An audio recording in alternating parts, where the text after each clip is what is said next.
오늘 강의의 제목은 사도행전입니다. 신약성경에는 처음에 4개의 복음서가 있죠. 마태, 마가, 누가 이 세 복음을 공관복음이라고 그러고 요한복음은 따로 떼서 제사복음서라 그럽니다. 이 4복음서가 나온 다음에 사도행전이 막바로 뒤이어서 나오게 됩니다. 사도행전은 왜 복음서 다음에 나오는 것이며 그 내용은 무엇이고 또 사도행전의 목적이 무엇이며 사도행전의 신학은 어떤 것인가, 이런 것들을 오늘 이 시간 앞으로 1시간에 걸쳐서 공부를 합니다. 우선 서론적으로 사도행전은 누가복음의 연속이라고 봐야 됩니다. 바울의 동역자인 누가가 기록했죠. 기록 연대는 사도행전 28장에 바울이 로마 제국의 수도인 로마에 가서 그 연금된 상태에서 복음을 전하는 것으로 끝나는 것을 보면 기원 60년대로 봄이 마땅합니다. 기원 66년에 로마에 대한 유대인들의 폭동이 있었는데 그런 언급이 없고, 또 기원 70년에는 예루살렘이 로마군 제10군단에게 포위되어 멸망당했는데 그런 언급도 없으니 분명히 그 이전에 기록되었다고 보아야 됩니다. 그러므로 기원 60년대 초기가 아닌가 하고 많은 학자들이 생각합니다. 사도행전은 데오빌로라는 고관에게 바쳐졌는데 그분이 누구인가 하는 것은 의견이 모두 분분합니다. 아무도 데오빌로가 누구인지 모릅니다. 그러나 분명 누가가 존칭하는 인물들로 볼 때에 당시 존경받던 각하라는 말을 쓴 걸 보면은 관직에 있던 분임에 틀림이 없습니다. 누가복음과 사도행전은 서로 깊이 연관되어 있고 같은 누가라고 하는 그 의사가 기록했다는 점에서 주목을 겁니다. 복음서가 기록되어 그리스도가 어떤 분인가를 설명하고 난 다음에 예수 그리스도가 전한 복음이 어떻게 널리 퍼져서 전 세계적으로 퍼졌으며 예수님의 부활 승천과 함께 용기를 얻은 사도들의 활동으로 복음이 어떻게 활발하게 전도 여행을 통해서 속히 퍼져나가는가를 말해주는 것이 이 사도행전입니다. 그러면 이제 사도행전의 구성과 내용을 살펴보도록 하겠습니다. 사도행전은 모두 28장으로 구성되어 있고요. 처음에 예수 그리스도의 승천부터 시작됩니다. 주님은 부활하신 후 40일간 이 땅에 계시면서 적어도 12번 이상 제자들에게 여러 번 나타나셨고 그 후에 승천하셨으며 승천한 지 열흘이 지나자 약속하셨던 성령이 임해서 신약교회가 시작되고 복음이 사도 바울에 의해서 세계로 전파되는 과정을 기록하고 있습니다. 우선 사도행전의 구성, 그 내용부터 보도록 하죠. 1장 1절서부터 5장 41절까지는 신약교회의 탄생을 기록하고 있습니다. 사도행전 1장 1절서 5장 41절까지 내용이요. 그 신약교회의 탄생을 잘 기록해주고 있어요. 그걸 좀 더 세분해서 보면은 1장 1절로 26절까지는 주님이 부활하신 지 40일 후에 일어났던 일들을 기록하고 있습니다. 그 다음에 2장 1절로 13절, 여기 보면 오순절 사건을 기록하고 있어요. 우리가 다 잘 아는 사실이죠. 사도행전 2장 1절로 13절, 약속했던 그 오순절 날에 성령 강림하는 그 모습을 사도행전 2장 1절에서 13절까지 잘 기록하고 있습니다. 그 다음에 2장 14절에서 36절까지는 사도들의 설교가 기록되어 있습니다. 예수 그리스도의 죽으심과 예수 그리스도의 부활의 증인인 사도들이 어떻게 그 모든 모였던 사람들에게 하나님의 말씀을 전했는가 하는 것이죠. 그 다음에 2장 37절에서 47절까지는 그 첫 교회가 탄생하는 모습을 거기서 볼 수가 있어요. 모든 사람들이 성전에 모여서 기도하고 또 매일 전도하면서 또 떡을 떼면서 성찬식을 거행하고 모든 사람이 유무상통하여 있는 사람이 전부 사도들에게 발 앞에 모든 재물을 다 갖다 바치고 사도들은 없는 사람들에게 나누어 주고, 물론 이것은 공산주의는 아닙니다. 공산주의는 자기의 의지에 관계없이 강제로 물건을 뺏는 게 공산주의지만은 초대교회의 사람들은 하나님의 은혜에 감사 감격해서 자발적으로 모든 것을 사도들의 발 앞에 놓고 구제받을 자들에게 구제해 주었던 그런 일을 기록하고 있어요. 사도행전 3장 1절서부터 5장 41절까지는 그 기적과 그 결과를 말해주고 있어요. 여러분 사도행전 보면 기적이 많이 나오죠. 근데 그 기적이 어떤 결과를 가져오는지 또 그 기적의 그 내용이 어떤 것들인지 이런 것들을 사도행전 3장 1절에서 5장 41절까지 그 말씀이 기록되어 있습니다. 그럼 이제 두 번째로 큰 대목으로 6장 1절에서 9장 31절까지 보면 핍박 속에서도 복음이 전파되는 그 과정을 기록하고 있습니다. 6장 1절서부터 9장 31절까지입니다.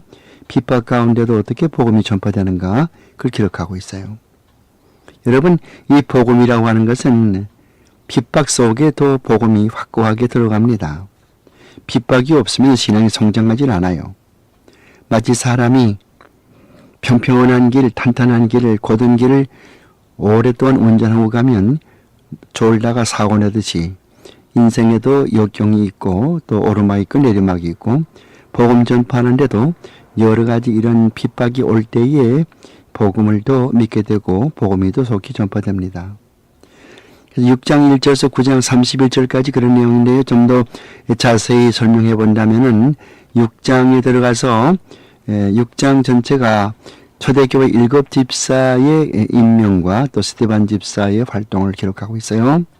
초대교회에서는 사도들은 말씀만 전하고 기도에 전무하고 그리고 가난한 사람들을 구제하는 것은 성령과 지혜가 충만한 사람들을 골라가지고 그 7 사람을 골라가지고 집사로 임명해서 그 일들을 담당하게 했습니다. 그 중에 그 유명한 사람이 스데반 집사 아니겠습니까? 그 다음에 7장 1절서부터 8장 1절까지는 스데반 집사의 설교와 순교.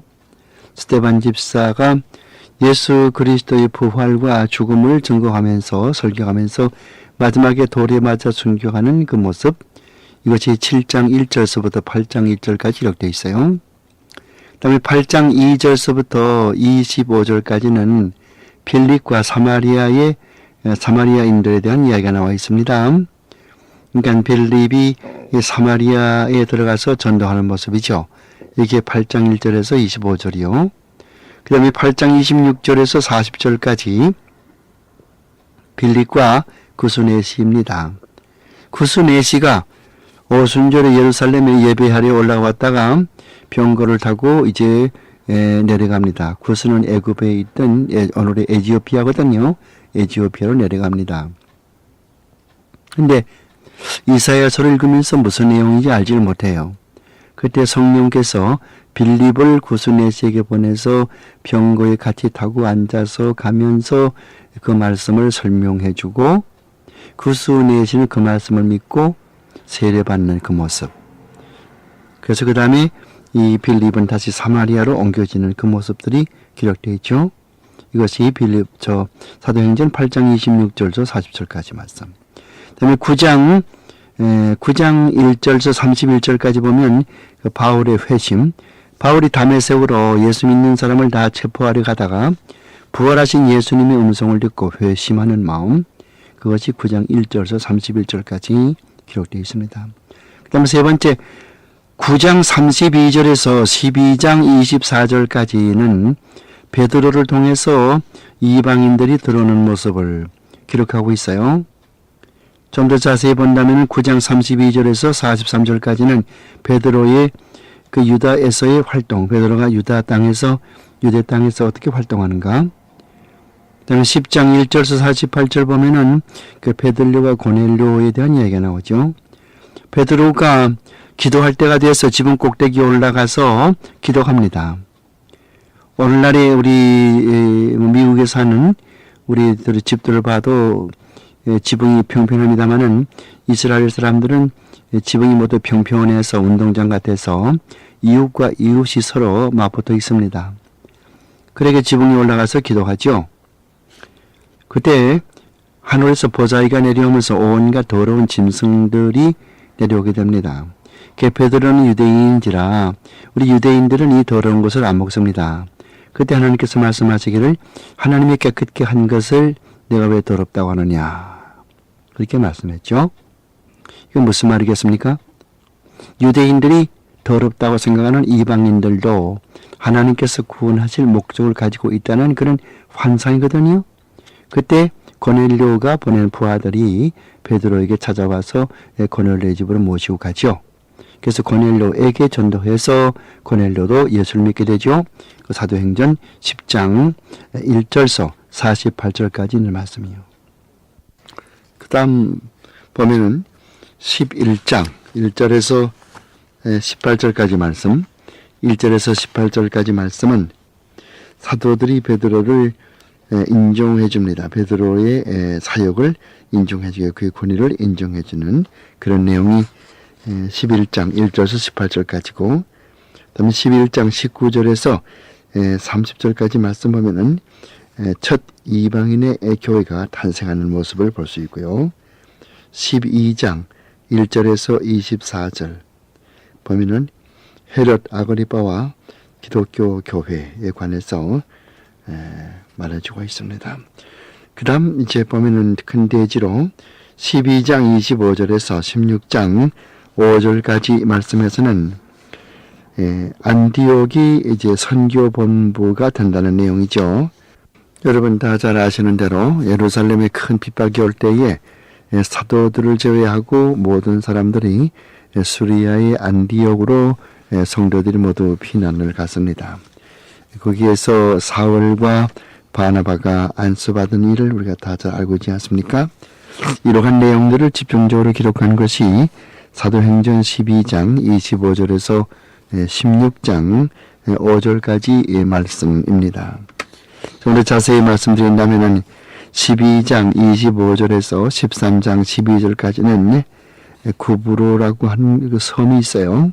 여러분 지도를 보시면은 그 지도를 보시면은 다소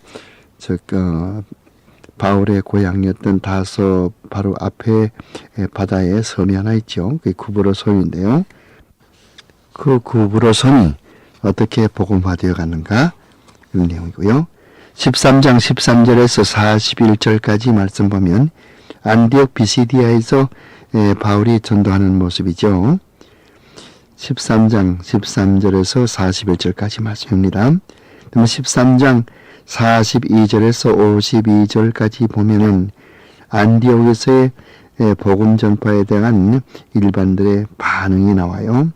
안디옥에 와서 사도 바울이 복음을 전하는데 이에 대한 반응이 어떠했는가? 14장 1절에서 28절까지 가서 보면 즉 14장 전체는 이거니움과 루스트라 그리고 더베에서 일어났던 그 전도 활동 이것을 잘 그려놓은 것이 14장 1절로 28절입니다. 그 다음에 15장 1절에서 16장 5절까지는 예루살렘 사도회입니다. 바울이 1차 전도 여행을 하고 돌아왔는데 이방인들로 예수 믿는 사람들을 어떻게 할 것인가? 이 문제에 대해서 사도들의 모임이 예루살렘에서 있었습니다. 사도행전 15장 1절부터 읽어보면은 그런 얘기가 나오죠. 오늘날로 말하면은 대회나 무슨 총회 같은 그런 사건입니다. 어떤 문제, 신학적인 문제가 있을 때에 그 신학적인 문제의 옳고 그름을 가르기 위해서 대회와 총회가 모이게 되는데 사도행전 15장과 16장에 가서 보면은 제1차 바울의 전도 여행에서 돌아와서 이방으로 예수 믿는 사람들이 어떻게 할 것인가, 유대인의 모든 법도를 다 지켜야 되는 것인가, 이런 것들을 집중적으로 토론한 그런 내용이 사도행전 15장 1절로 15장 1절에서 16장 5절까지 적혀 있죠.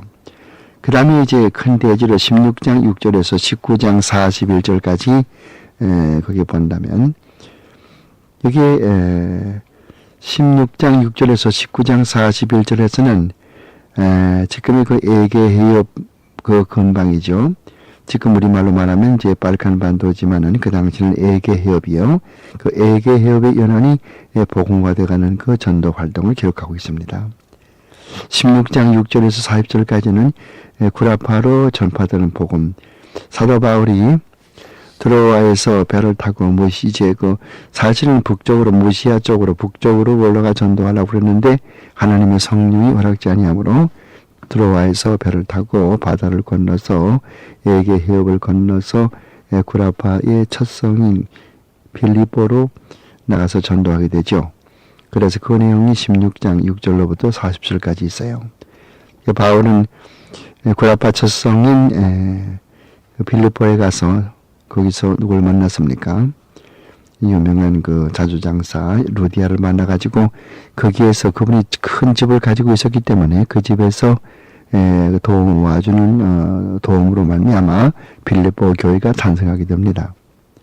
17장 1절에서 15절까지는 데살로니가와 베레아에 퍼지는 그 복음에 대해서 기록하고 있습니다. 데살로니가에서 복음을 전하던 일과 또 베레아에 내려와서 복음을 전하던 그런 일들이 사도행전 17장 1절로 15절까지 말씀에 기록되어 있단 말입니다. 17장 16절에서 34절까지, 사도행전 17장 16절에서 34절까지 말씀 보면 아테네에서의 바울의 전도, 아테네 가서 바울이 전도했지만은 거기서는 성과가 별로 없었습니다. 그 사람들은 바울의 전도를 받아들이지 않고 아레오바고라고 하는 곳에서 복음을 많이 전했지만은 이런 그 영주주의에 빠져 있고 또 헬라의 철학에 빠져 있는 아테네 사람들은 이 복음을 잘 받아들이지 아니했습니다. 그래서 사도 바울은 배를 타고 맞은편에 있는 이제 고린도로 가게 되죠. 그래서 18장 1절로 28절까지는 고린도에서의 바울의 전도입니다. 사도행전 18장 1절서 28절까지는 고린도에서의 바울의 전도요. 여기에서 이제 아굴라와 브리스가, 이 사람들은 원래가 로마에 살고 있었는데 로마에서 그 왕이 클라우디오라고 하는 왕이 유대인들을 다 내쫓았기 때문에 로마에서 쫓겨와서 이 고린도에 와 살고 있던 아굴라와 그의 부인 브리스가 두 사람의 도움을 받아서 같이 전도하는 그 모습이 사도행전 18장 1절로 28절까지 기록되어 있습니다. 19장 1절에서 41절까지 보면은 에베소에서의 전도에 대해서 기록하고 있어요. 에베소에서 바울이 어떻게 전도했는가? 그러니까 이 빌립보 교회를 보려면은 사도행전 16장 봐야 되고요. 그 다음에 데살로니가와 베레아 교회를 보려면은 사도행전 17장을 봐야 되고, 또 바울이 아테네에서 그 전도하는 모습 보려면은 17장 하반부를 봐야 되고, 그다음에 고린도에서 바울이 전도하는 모습을 보려면은 사도행전 18장을 봐야 되고, 에베소에서의 전도를 보려면은 19장 봐야 되죠. 그 다음에 큰 대지로 20장 1절에서 끝으로 28장 31절까지 그 바울이 로마에 가서 전도하는 모습이죠. 바울은 재판을 받고 나는 로마 시민인데 나는 로마 가이사 황제에 가서 항소하겠다. 그래서 가이사라라고 하는 서해안에 항구가 있습니다. 1990년 그곳에 여행 가본 적이 있었는데 그때 풍랑이 참 심했습니다만은 이 지중해 해안에, 이스라엘의 해안에 가이사라라고 하는 항구가 있어요. 거기서 배를 타고 로마로 가게 되는 거죠.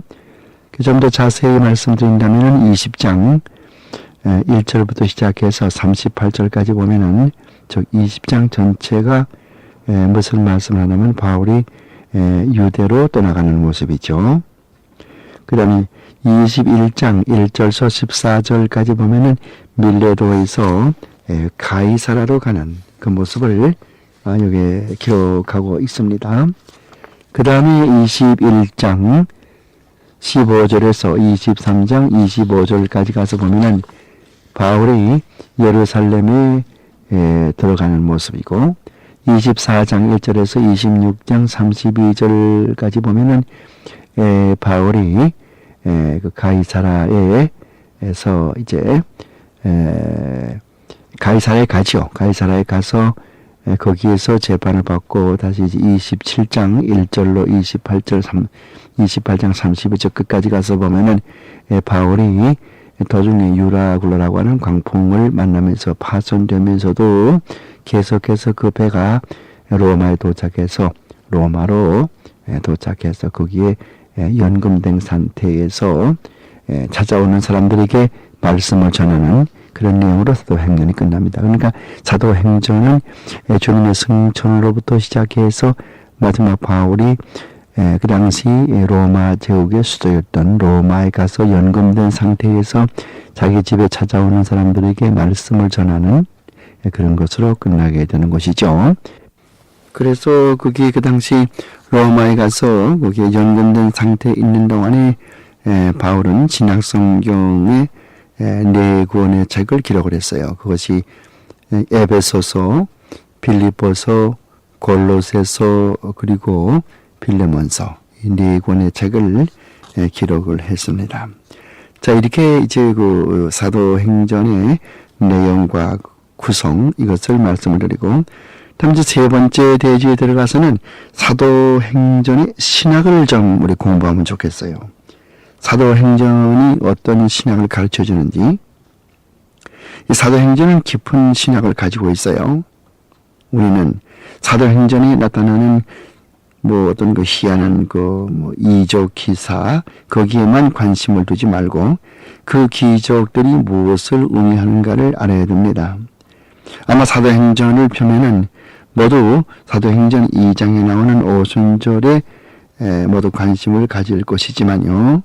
그것들이 과연 왜 기록되었는가를 알아야 하며 그 기적들의 의미가 무엇인지를 알아야 됩니다.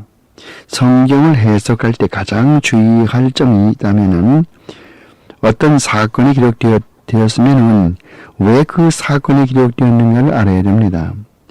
우리가 분명히 알아야 할 것은 성경에 기록된 사건이나 기적이나 비유는 반드시 그것들을 통해서 하나님의 구속의 역사를 보여주기 위한 그런 하나님의 계획이 있는 것입니다. 그러므로 그런 것들을 우리가 모방할 수는 없단 말입니다. 우리가 그리스도의 형상을 날마다 닮아가라는 말은 날마다 우리 신앙 생활에서 그리스도의 품성을 닮으라는 그런 뜻으로 해석됩니다. 그리스도의 신성에 참여하거나 그리스도와 같이 된다는 말은 결코 아니에요.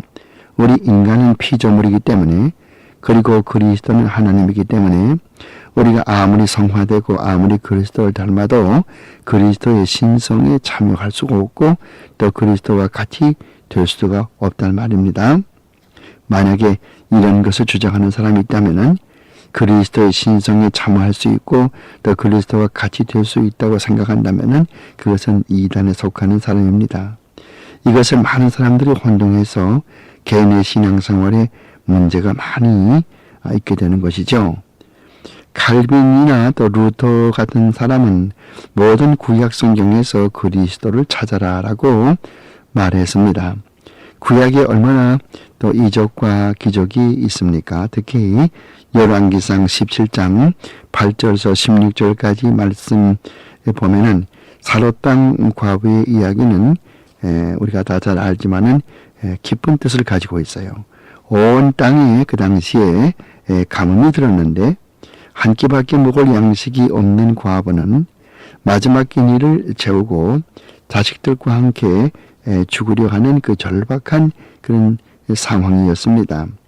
그때 그의 집에 엘리야가 찾아와서 음식을 달라고 했습니다. 사롯 땅 과부는 정성을 다해서 엘리야에게 음식을 대접하니 그 과부의 집에 밀가루 덕에 밀가루가 채워졌고 기름 덕에 기름이 채워졌다는 이야기죠. 이것은 하나의 마술을 가르쳐주기 위함이 아닙니다. 열왕기 17장 12절, 열왕기상 17장 12절 말씀 보면 사롯 땅 과부는 비록 이방인 여자이기는 해도 여호와 하나님을 믿는 분이었습니다. 엘리야는 그 사롯 땅 과부의 믿음을 시험하기 위해서 그는 요구를 했던 것이요. 그 어려운 가뭄에 자기 혼자 살고 자기 혼자 배를 채우겠다고 무리한 요구를 한 것이 아니었습니다. 목숨이 위태로워도 신앙을 지킬 수 있는가 그 여부를 알아보려는 것이었습니다. 사탄은 먹는 것을 가지고 예수님을 광야에서 시험했습니다. 사람의 믿음을 시험하는 것은 먹는 것과 또 자식에 대한 애착심입니다. 아브라함은 창세기 22장에서 하나님의 명령을 받고 모리아 산에서 100살에 난 외아들 이삭을 하나님의 명령에 순종하여 하나님께 바쳤습니다. 물론 희생의 제물로 바쳐지려고 할 때 하나님께서는 내가 내 믿음을 알았다 그러면서 숲에 뿌리가 걸려있는 수양을 대신해서 희생의 제물을 바치게 했습니다마는 아브라함의 믿음을 아시고자 했던 것입니다. 구약의 모든 그런 사건들은 하나님의 구원의 역사와 관계가 있습니다. 이 방면에 책을 쓴 사람은 1945년 화란 개혁교단의 G.C. 보카우가 좌경함으로 인해서 보카우라는 사람이 유명한 사람인데요. 스펠을 본다면은 B-E-R-K-O-U-W-E-R G.C. 보카우 유명한 사람이에요. 이 사람이 그때 화란 개혁교단의 총회장으로 있었는데 그가 1945년 총회하면서 성경에 잘못이 있다 이렇게 말해서 이때부터 화란의 개혁교단이 점점 잘못되어 가고 좌경하기 시작했죠. 그래서 결국은 분열이 생겨 이 당시 그 탈퇴한 사람이 시드니 그레이다너스라는 사람이 있는데요. 그레이다너스 G-R-E-I-D-A-N-U-S라는 그런 사람이 있었습니다. 유명한 학자입니다. 이 사람이 그 화란 개혁교단을 탈퇴했죠. 근데 그 사람이 쓴 그 책이 있어요. 그 책의 이름이 뭔가 하면은 Ancient Text and the Modern Preachers라고 하는 유명한 책입니다. Ancient Text, 구약이거든요. 구약과 Modern Preacher, 현대의 설교가. 구약과 현대의 설교가라는 그 유명한 책이죠. 이것은 뭐 신학교에서 교과서로 쓰이고 그 내용이 뭔가 하면은 구약을 어떻게 설교할 것인가. 구약을 그냥 그대로 이야기 중심으로 설교할 거냐. 그것이 아니고 구약을 설교할 때는 반드시 구약이 예수 그리스도를 가리키는 것이기 때문에 그리스도의 구원의 역사와 연관시켜서 설교해야 된다. 이것을 쓴 책이 시드니 그레이다너스가 쓴 유명한 Ancient Text and the Modern Preacher, 구약과 현대의 설교가라는 유명한 책입니다. 우리가 분명히 알아야 될 것은 구약이나 신약이나 모두 그리스도의 구속사적 측면에서 해석해야 되며 그것들을 우리 믿는 성도들이 모방하라는 그런 목적으로 주어진 것이 아니라는 말입니다. 사도행전은 데오빌로라는 분이 누구인지는 몰라도 누가복음 초두에 나오는 그 데오빌로라고 하는 인물인데요. 그분에게 바쳐졌어요. 근데 그 인물은 로마 관청에서 상당히 높은 지위에 있던 사람처럼 보이는 것이에요. 그래서 그분에게 이 책을 바치는 것이죠. 처음 그 예수님께서 승천할 때부터 시작하는 것이죠. 사도행전 보면은 맨 처음에 예수 그리스도의 승천부터 시작하게 됩니다. 그러니까 예수님은 그가 부활한 지 40일 만에 승천하여 하나님의 오른편 보좌에 앉아 계시죠. 주님은 승천하시면서 곧 그 성령이 임할 텐데 성령이 임하면은 권능을 얻어서 예루살렘과 유대와 사마리아와 온 땅끝까지 이르러서 그리스도의 증인이 되라고 명령하시고 제자들이 보는 가운데 승천하셨습니다. 그러면서 사도행전 1장 11절 가서 보면 그 예수 그리스도는 하늘에 들려 올라감을 본 그대로 다시 이 땅에 오신다고 그렇게 말씀하고 있습니다. 여기 사도행전 1장 8절에 나오는 말씀 가운데 너희들이 권능을 얻고 하는 권능이란 말은, 이 권능이란 말은 원래가 원문에서 가서 보면은 다이나마이트의 어원을 가지고 있는 두나미스라고 하는 그런 말이죠. 그러니까 성령이 임하시게 되면은 다이나마이트 같은 그런 위력을 가진 전도 폭발로 말미암아서 예루살렘도 복음화하고 유대도 복음화하고 사마리아 다 복음화하며 딱 끝까지 이르러서 그리스도의 증인이 되어서 복음 사역에 감당할 수 있게 해야 한다고 하는 그런 그 주님의 명령이거든요. 이러므로 사도행전 1장 8절은 사도행전의 목자와도 같아요. 왜냐하면 사도행전에서 이 복음이 전파되는 그 과정이 바로 이런 순서로 이루어지기 때문이거든요. 그래서 처음에는 예루살렘의 120문도 이분들이 은혜 받고 나가 전도하고 그 다음은 아까도 봤지만 사도행전 10장에 베드로가 고넬료의 집에 들어가서 전도했으니까 이건 유대에서 전도가 된 곳이겠죠. 그 다음은 빌립이 전도한 사마리아, 그 다음 에베소 장로들이 성령을 받아서 전도한 땅 것입니다. 그래서 여기서 다 끝이라고 하는 것은 그 당시에는 에베소가 땅의 끝인 줄 알았습니다. 이 강의는 뒷면에 계속됩니다. 여기서 테이블을 뒤로 돌려 놓으시기 바랍니다. 그 당시는 아직까지 지리가 발달하지 않고 또 사람들이 세상을 잘 모르던 어두운 때니까 에베소 그러면은 예루살렘에서 상당히 먼 곳이 있지 않습니까? 여러분 지도를 보시면 에베소가 어디에 있습니까? 지금의 터키의 서남쪽에 서남단에 있거든요. 상당히 멀단 말이에요. 그러니까 이 에베소가 땅 끝인 줄 알고 예수님께서 말씀하시기를 성령이 임하시면은 너희가 맨 처음에 예루살렘에 복음 전하고 다음에 유대와 사마리아와 다 끝까지 일로 증인이 되리라 이렇게 말씀을 했어요. 그래서 그 사도행전 2장에 나오는 그 방언 같은 이야기도 보면 말이죠. 자세히 보십시오. 사도행전 2장에 나오는 방언은 어디에서 행해진 것입니까? 그 예루살렘이거든요. 마가의 다락방이니까. 그 다음에 사도행전 8장에 나오는 이적 기사는 어디입니까? 그건 사마리아죠. 또 그 다음에 고넬료와 베드로가 고넬료의 집에 가서 고넬료에게 전도해서 예수 믿게 됐는데 그때 그 방문했다고 그랬죠. 이건 어디입니까?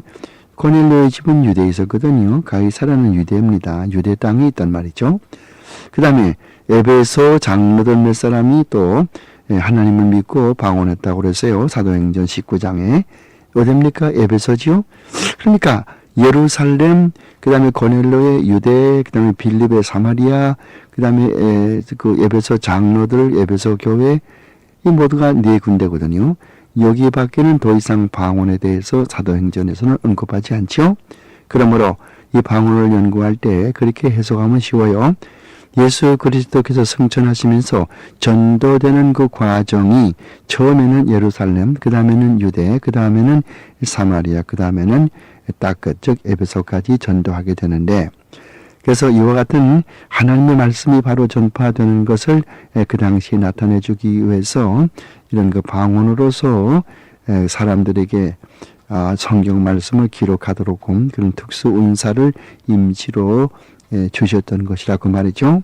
뭐 다른 도시 뭐 데살로니카나 뭐 그다음에 우리 그 베레아라든가 빌립보라든가 아테네라든가 고린도라든가 이런 곳에 가서 그 방언했다는 그런 말씀이 없어요. 물론 고린도 교회에 들어가면은 또 이제 그 성령의 은사가 나오죠.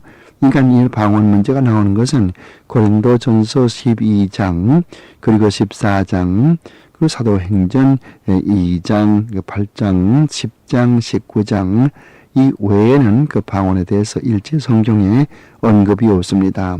그것이 뭐 구원에 필요한 조건도 아니고 또 그것을 꼭 해야만 되는 것도 아니고 또 하라는 명령도 없고 그러므로 이 성령의 은사 가운데 그 방언의 은사는 여기 사도행전 1장 8절에서 예루살렘, 유대에, 그 다음에 사마리아, 에베소 네 군데, 그 성경에서 보면은 사도행전 2장, 8장, 10장, 19장 거기밖에는 해당이 안 된다고 말이죠. 그러므로 복음 사역 초기에 이 복음이 전도되기 위해서 임시로 주어졌던 하나님의 그런 특별 은사인 것을 알 수가 있습니다. 그러니까 예수님은 그가 부활한 지 40일 만에 승천하여 하나님의 오른편 보좌에 앉아 계십니다.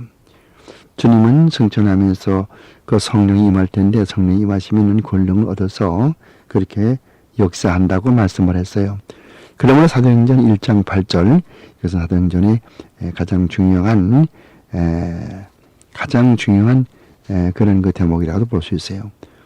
왜냐하면 그 사도행전에서 이 복음을 전파되는 그런 과정이 바로 사도행전 1장 8절의 순서대로 이루어졌다고 말씀을 했어요. 꼭 알아둘 필요가 있습니다. 왜 사도행전 1장 8절에서 주님이 승천하시면서 이런 순서로 제자들에게 명령했을까 좀 생각해 보란 말입니다. 이것을 아신다면은 즉 교회가 탄생하고 복음이 세계로 전파됨에 있어서 예루살렘, 유대, 사마리아 그리고 땅끝 이런 순서로 전파되는 것을 알았다면 사도행전 2장의 오순절도 이런 맥락 속에서 해석돼야 합니다. 예수님이 승천한 지 열흘 만에 마가의 다락방에 모여 열심히 기도하던 120문돈 세계 여러 나라에서 모인 사람들로 서로 언어가 통하지 않았지만은 성령이 임하시게 되자 저들이 말하는 일에 서로 그 언어의 불편이 없이 모두 자기 나라 말로 이해할 수 있었다는 거죠. 사도행전 2장의 방언은 알지 못하는 그런 방언이 아니고 알려져 있는 그런 언어입니다. 그러므로 성경은 각자가 서로 자기 나라의 말로 그 설교하는 말을 알아들을 수 있었다고 말하는 것이에요. 왜 이런 언어 문제가 일어납니까? 무슨 뜻입니까? 여러분 선교에서 가장 방해가 되는 것이 언어입니다. 그러므로 언어를 통일한다는 것은 아주 중요한 일이에요. 오순절의 베드로의 설교를 모두 다 자기 나라 말로 알아들을 수 있었다는 그 엄연한 사실을 통해서 세계 전도의 길을 열어놓으시려는 하나님의 깊은 목적이 그것에 있는 것입니다. 이걸 놓치면 안 돼요. 이것을 또 어떻게 증명할 수 있냐면은 기원전 1세기에 그 70인역이라고 하는 저 구약이 히브리 말로 되어 있는데 히브리 말로 되어 있는 구약을 그 당시 통용되던 헬라 말로 번역해 놓은 구약 성경이 있어요. 이것을 70인역이라고 그래요. 70명이 달라붙어서 이것을 번역했다고 그래서 70인역이라고 한단 말이에요. 그러니까 이것을 이렇게 70인역으로 왜 번역하게 만들었을까 하나님께서 목적이 있단 말이에요. 나중에 사도 바울이 나가 전도할 때 70인역을 가지고 나가면 모두가 다 헬라어를 깨닫는 까닭에 전도가 빠르지 않겠어요. 그것도 전도 일찍 거슬러 올라가서 왜 하나님께서는 기원 323년에 알렉산더 대왕을 통해서 온 세상을 정복해서 가는 곳마다 헬라 말을 통용하도록 그렇게 하나님이 역사했을까? 생각해 본 적이 있습니까? 왜 그렇게 했을까? 하나님께서 기원전 4세기에 이미 알렉산더 대왕을 통해서 전 세계 언어를 다 통일시켜서 앞으로 400년 후에 이 하나님의 복음이 전파될 때에 모든 사람이 헬라 말로 복음을 알아들을 수 있게끔 하나님께서 그렇게 역사해서 알렉산더 대왕을 통해서 그런 언어 통일을 하신 거거든. 그렇게 하자고 그 다음에 하고 나서 그 다음에 이제 70인역을 만들어 가지고 이렇게 했단 말이에요. 그러면 사도 바울이 나가서 직접 전도할 때 어떤 나라 말을 가지고 나가 전도했고 또 어떤 성경을 가지고 전도했겠어요. 만약에 사도 바울이 히브리 사람들, 유대 사람들만이 아는 히브리어 성경을 가지고 나가 전도하면 누가 알아듣겠어요? 또 히브리 말로 유대 나라 말로 전도하면 누가 알아듣겠어요? 그리고 하나님께서는 70인역이라고 하는 그런 성경을 미리 번역하게 만들고 또 언어도 그 전에 이미 헬라 말로 다 통일시켜서 바울은 참 쉽게 전도할 수가 있었어요. 70인역을 끼고 나가서 헬라 말로 설교하면 다 알아듣잖아요. 이렇게 하나님께서 놀랍게 복음 전파를 위해서 역사하시고 또 언어도 신약교회가 처음으로 탄생하는 사도행전 2장에 마가의 다락방에서 베드로가 설교할 때에 그때 13나라에서 온 모든 사람들이 각자 자기 나라 말이 다른데 어떻게 그 자기 나라 말로 베드로가 설교하는 것을 다 알아들을 수 있었을까? 그렇죠? 하나님께서 그렇게 언어를 통일시켰단 말이죠. 그래서 그분들이 이 베드로의 설교를 다 알아들은 것입니다. 사도행전의 이적과 기적이 많이 나오죠. 이런 기적들은 교회가 이제 겨우 탄생해서 초대교회가 세계를 향하여 복음을 전함에 있어서 이들이 전하는 복음이 거짓이 아니고 하나님께서 온다는 것을 증명하기 위한 수단으로 이와 같은 이적 기사들을 주셨거든요. 그 당시에는 성경이 아직 완성되기 전이었습니다. 그러나 오늘의 경우는 하나님께서 성경 말씀을 다 완성했습니다. 성경 다 완성했고 따라서 하나님은 하실 말씀을 다 하셨고 그 성경 말씀으로만 역사하시고 성경 완성 전에 성경 기록 과정처럼 어떤 이적과 기적 이런 것으로 역사하지 않고 기록된 성경 말씀만 가지고 역사하십니다.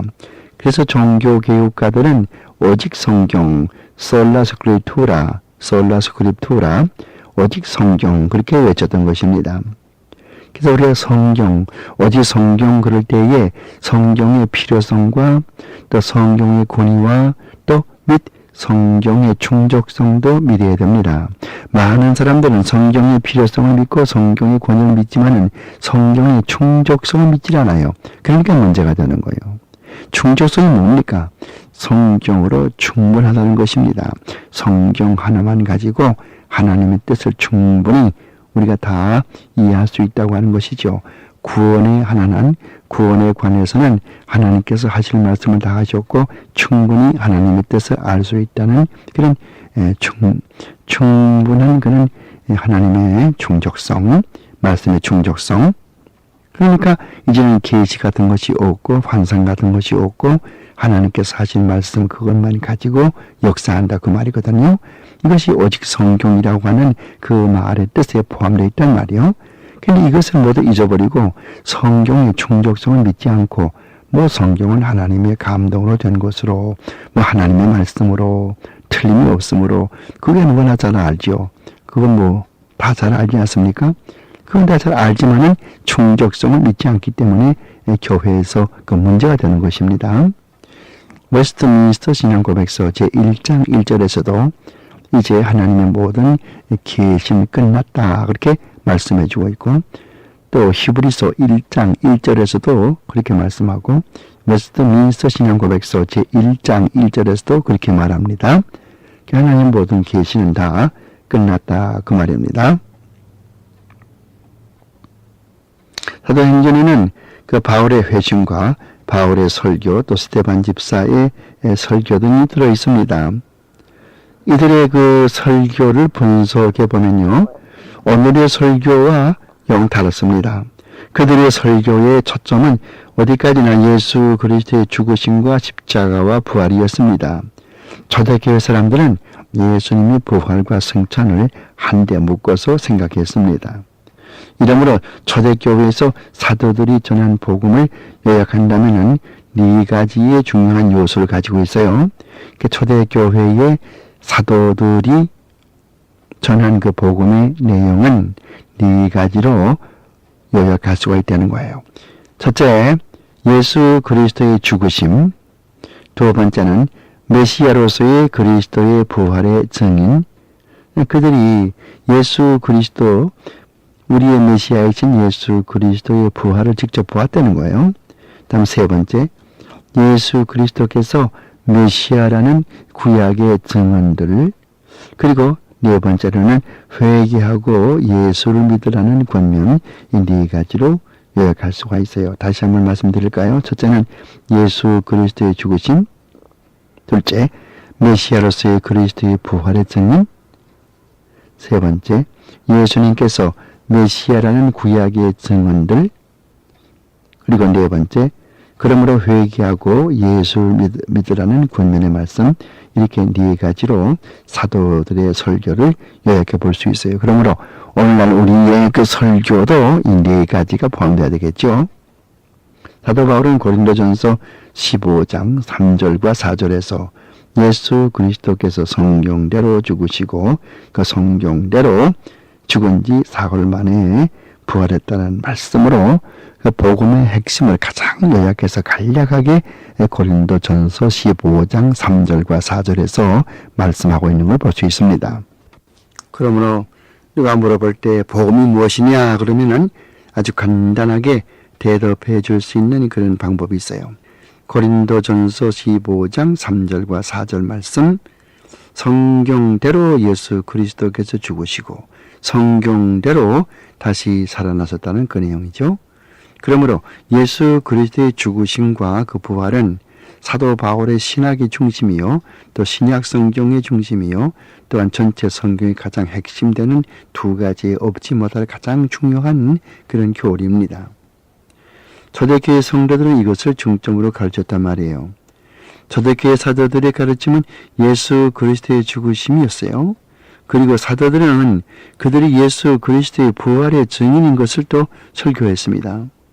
여러분들 고린도전서 15장 보면은 우리가 직접 눈으로 보았고 한 번은 500명이 동시에 부활하신 예수를 보았고 그렇게 말씀하지 않습니까? 우리가 만약에 부활이 없다고 그러면 예수 그리스도께서도 살아나지 못했을 것이고 예수 그리스도께서 부활하지 못했다면 우리가 이 세상에서 가장 불쌍한 사람일 것이라고 그렇게 고린도전서에서 말하지 않습니까?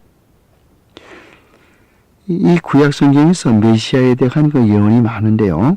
그것이 모두 예수 그리스도에게서 성취되었다는 그런 말씀, 이것을 설교했단 말이에요. 모든 구약에 나오는 그 예언의 말씀들이 결국은 예수 그리스도에 향한 것이고 예수 그리스도를 주제로 한 것이었다. 그래서 그 모든 구약의 예언의 말씀이 그리스도에게 와서 성취되었다는 것, 이것을 힘주어서 설교했단 말이에요. 그러므로 회개하고 예수를 믿으라고 외친 것이에요.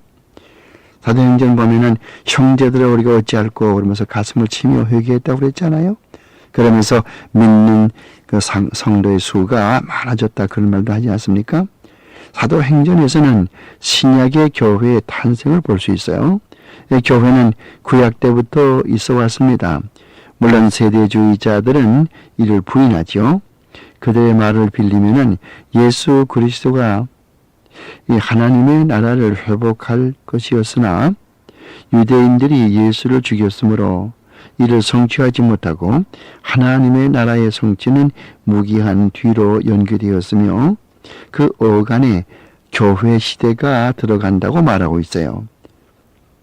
그래서 이 교회 시대가 끝나면은 왕국이 온다고 그렇게 가르치죠. 그러나 성경의 가르침은 구약은 이스라엘 백성 전체가 하나님의 언약의 백성인 신정국가로서, 즉 하나님이 통치하는 신정국가로서 하나의 큰 교회였습니다. 그 교회는 친히 선지자, 왕, 제사장들을 세워서 하나님이 직접 예루살렘에서 성전에서 지성소에서 다스렸습니다. 그리고 그 교회의 연장이 바로 신약의 교회입니다. 구약의 교회와 신약의 교회가 다른 것이 아닙니다. 같은 연장선상에서의 교회입니다. 신약에서는 모든 사람이 제사장입니다. 물론 마틴 루터가 그런 말을 했죠. 만인 사제라고. 모든 사람이 다, 모든 교인이 다 제사장이에요. 이 말은 모두가 다 직접 하나님에게 나가서 기도하고 또 직접 하나님에게 자기의 죄를 직접 회개하고 직접 성경을 읽을 수 있는 권리가 모든 교인들에게 다 있다는 말이거든요. 뭐 성례를 집행한다든가 뭐 그런 말만 하는 게 아니고 기도할 수 있고 죄를 회개할 수 있고 성경 볼 수 있고 그런 권리 말이에요. 이것은 반드시 그 제사장을 통해서 혹은 천주교에서는 반드시 신부를 통해서만 이루어지던 것과는 다르죠. 천주교에서는 지금도 어떤 죄를 고백할 때는 고해 성사라고 해서 어떤 죄를 지으면은 반드시 신부에게 가서 자기의 죄를 고해야 되고 나중에는 미사 즉 성찬식에 참여해서 자기의 죄를 용서함 받아야 됩니다. 이건 천주교의 교리죠. 이제는 그렇게 하지 않는다는 거예요. 직접 우리가 하나님 앞에 나간단 말입니다. 그래서 히브리서에 보면은 우리가 은혜의 보좌에 담대하게 나간다 그런 말이 있고 예수님께서 십자가에 돌아가실 때 성전의 휘장이 위로부터 아래로 찢어진 사실은 이제 하나님께서 우리와 직접 우리와 교제하겠다는 말이고 직접 우리의 기도를 들으시겠다는 그런 뜻으로 해석되는 것이거든요. 하나님은 사도들을 세우셨고 사도들에게 말씀을 주셨습니다. 사도들은 죽을 때에 그 사도권의 계승자를 물색해서 그 사도권을 계승한 것이 아니고 예수 그리스도가 주신 그 말씀을 성경으로 기록에 남겼을 뿐입니다. 부활 승천하신 그리스도는 피로 값주고 사신 백성들 즉 교회에 정부를 주셨는데 이것은 세상 나라들의 정부와 달라서 주 예수 그리스도가 왕이시며 주 예수 그리스도가 머리로서 영적으로 통치하십니다. 이것을 하나님의 나라라고 합니다. 그리스도는 교회에서 하나님의 양무리를 다스릴 지도자들을 세우셨는데 그분이 바로 목사입니다. 목사님에게 그리스도는 그의 권세를 입혀 백성들의 신령한 유익을 주님의 뜻대로 가르치도록 명령하시고 또 예수 그리스도의 권위를 입혀 주셨습니다. 그러므로 양무리는 목사님에게 순종할 것이지만은 만약에 목사님이 교만하거나 실수하면 그는 하나님에게 직접 책임을 지며 평신도보다 더 엄한 벌을 받게 된다는 것입니다. 목사님은 그리스도의 심장으로 양무리를 다스려야 된다고 성경이 가르쳐주고 있습니다. 또 한 가지 사도행전에서 언급해야 될 것은 복음 전파에는 반드시 하나님이 함께 한다는 사실이며 동시에 복음 전파를 방해하는 흑암의 세력이 항상 존재한다는 그런 말입니다. 사도행전에 나오는 모든 흑암의 세력들은 복음 전파를 방해합니다. 그러나 결국 하나님의 말씀은 더욱더 왕성해서 전파되죠. 왜? 그리스도께서 함께 하시기 때문이죠. 이것은 그리스도인들을 핍박하던 사울이라는 다소 사람이 다메섹이라는 곳으로 성도들을 체포하기 위해서 올라가는 도중에 부활하신 그리스도를 만나서 회심하게 되면서 하나님이 예루살렘 교회에 핍박을 가하여 사도들을 제외한 모든 성도들이 북쪽에 있는 수리아의 안디옥으로 피난와서 수리아의 안디옥에서 바나바와 또 사울을 안수해서 바울로 하여금 3차례나 전도 여행을 온 세상에 보내는 그래서 이 전도 여행을 시작하면서 본격적으로 기독교가 전 세계에 급속도로 전파되어 가서 놀라운 회개의 역사가 여기저기에서 일어나고 교회들이 많이 생기게 되고 점점 교회가 자리가 잡혀져 가죠. 물론 여기에는 언어의 통일도 무시할 수가 없습니다. 당시 세상은 헬라어를 다 쓰고 있었습니다. 바울은 히브리인 중에 히브리 사람으로 히브리어에 능통했고 또 그 당대는 가장 그 석학으로 알리고 있던 가말리엘 그러면은 그 당시 유대 나라에 둘도 없는 훌륭한 학자였습니다. 그의 아버지는 힐렐은 또 더군다나 큰 학자였었고 그 힐렐의 아들이 가말리엘 그 가말리엘에서 사도 바울이 공부했거든요. 그럼 공부를 얼마나 많이 했겠습니까? 틀림없는 사람이죠. 가서 히브리어에 능통했고 또 당대의 석학으로 로마 사람들의 언어인 라틴 말도 잘 터득했고 또 알렉산더 대왕의 정복으로 말미암아 세계에 퍼진 헬라어가 당시의 세계의 공통어였으므로 헬라 말에도 능통한 분이었습니다. 그가 효과적으로 단시일에 복음을 세상에 다 전파할 수 있었던 것은 이런 공통되는 언어의 덕분이었고 이는 우연이 아니고 반드시 하나님이 미리 기획하신 하나님의 뜻이었습니다. 그러므로 하나님은 벌써 이 복음이 전파되기 전 기원 4세기에 알렉산더 대왕을 통해서 전 세계를 언어를 헬라말로 통일시켰죠. 기원전 4세기에. 그리고 기원전 1세기에는 또 그 헬라말로 구약 성경을 번역하게 만들었죠. 그 알렉산드리아 거기에 그 애굽인데요. 그래서 애굽의 프톨레미 4세라고 하는 왕이 알렉산드리아 항구에 살고 있는 유대인 100만 명을 이화해서 그 자기 나라 말을 다 잊어버렸기 때문에 그 당시 통용되던 헬라말로 이 유대 사람들의 성경을 헬라말로 번역해 주어서 그렇게 헬라말로 유대 사람들이 자기 그 종교를 갖도록끔 그렇게 역사했거든요. 누가 이렇게 한 겁니까? 물론 애굽의 프톨레미 4세가 그렇게 했지만은 하나님께서 뒤에서 그렇게 역사하신 것이죠. 이거 우리가 잊어버리면 안 됩니다.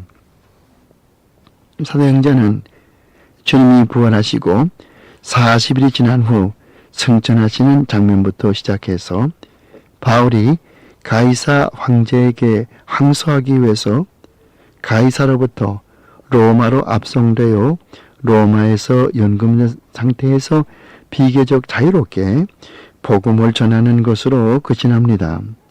초대교회에 두 기둥이 있었는데요. 하나는 베드로로 그는 주로 유대인들에게 복음을 전하여 할례당의 선교사 혹은 또 할례당의 선교사 혹은 또 그런 칭호를 받았고 또 한 사람이 있는데 바울입니다. 바울은 무할례당의 선교사 혹은 또 이방인의 선교사라고 불리는 것이죠. 바울은 이방인들을 많이 주 앞으로 인도했습니다. 바나바는 바울이 회심하여 다른 사도들의 인정을 받도록 하는 그런 사명을 다 마치고는 역사에서 사라집니다. 한번 보세요. 이 사도행전 보면은 바나바가 처음에 나와서 저 1차 전도 여행을 따라가고 또 바나바의 조카였던 마가도 데리고 가고 그렇게 나타납니다. 그러나 그 다음에 이 사도 바울이 정식으로 다른 사도들에게 인정을 받게 되면서부터 바나바의 이야기는 사도행전에서 사라집니다. 없습니다. 마치 뭐가 같냐면은 세례 요한의 사적과 똑같아요. 세례 요한이 예수님께 세례 베풀고 그리고 예수 그리스도께서 그런 그 선교 사업, 하나님 나라의 왕국 건설 이와 같은 하나님의 사역을 시작하자 세례 요한은 죽임을 당하죠. 그래서 역사에서 사라집니다. 그 세례 요한은 예수 그리스도의 오시는 그 척경을 마련하고 예수님의 전도하도록끔 준비하는 그런 것으로 사명을 끝난단 말이죠. 그러니까 바나바도 마찬가지예요. 바나바도 바울이 혼자서 나가서 일을 할 수 있게끔 그때까지 돌봐주고 그런 사명 다 끝난 다음에는 그런 역사에서 사라지고 우리 그 사도행전에서 그 사람에 대한 이야기를 더 읽어보지 않습니다. 그렇게 해석이 되는 것입니다. 그럼 이제 마지막 네 번째로 사도행전과 우리의 사명 이것을 간단히 말씀드리고 오늘 강의를 마치도록 하죠. 지금까지 우리가 그 사도행전을 공부를 하면서 그 사도행전 그 내용도 보았고 또 그 사도행전의 구성도 보았고 또 사도행전의 여러 가지 그 신학도 보았어요. 그럼 이제 마지막으로 네 번째 사도행전과 우리의 사명. 사도행전을 공부를 하면서 우리가 어떤 사명 의식을 가져야 되나 이걸 공부하자 말입니다. 사도행전은 예수 그리스도의 죽으심과 부활을 목격한 증인들, 즉 초대교회의 사도들이 그의 부활을 예수 그리스도의 부활을 증거하면서 그리스도의 복음을 죽을 때까지 증거하는 그 모습을 담은 그런 성경이죠. 그들의 메시지는 어디까지나 예수님의 죽으심과 부활이었어요. 그는 구약에서 말하는 메시아로 성경대로 죽으시고 성경대로 사흘 만에 살아나셨으니 회개하고 우리가 모두 그를 믿어서 구원을 얻으라는 그런 메시지입니다. 그러므로 오늘의 우리의 사명은 인본주의나 또 무슨 이런 그 포스트 모더니즘 이런 그 후기 근대주의 혹은 뭐 번영신학 혹은 또 기복신학 이런 복음보다 사도적인 복음을 전해야 된다는 것이죠. 바울이나 그의 동역자 실라 같은 인물이 많이 나와서 주님이 승천하시면서 제자들에게 당부하신 말씀이 있죠. 그게 무슨 말입니까?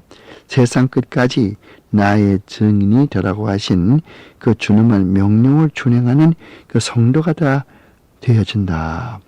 다 되어진다. 그거를 이야기하는 거예요. 다른 여러 가지 복음 인본주의적인 복음이 어떻고 무슨 세상적인 복음 그런 거 말하지 말고 예수 믿으면 돈 많이 모는다, 성공한다, 잘 된다 그런 거 말하지 말고 예수 그리스도께서 내 죄를 담당하시기 위하여 죽으셨고 또 우리가 그리스도와 연합하여 우리도 이 다음에 부활할 수 있게끔 부활의 첫 열매로 부활하셔서 지금 하나님 나라에 살아 계셔서 하나님 우편에 앉아 계시면서 지금도 우리를 위해서 간구하시고 마지막 날 이 세상에 종말이 올 때 영광의 구름을 타고 다시 이 땅에 오셔서 우리를 영접해 주신다.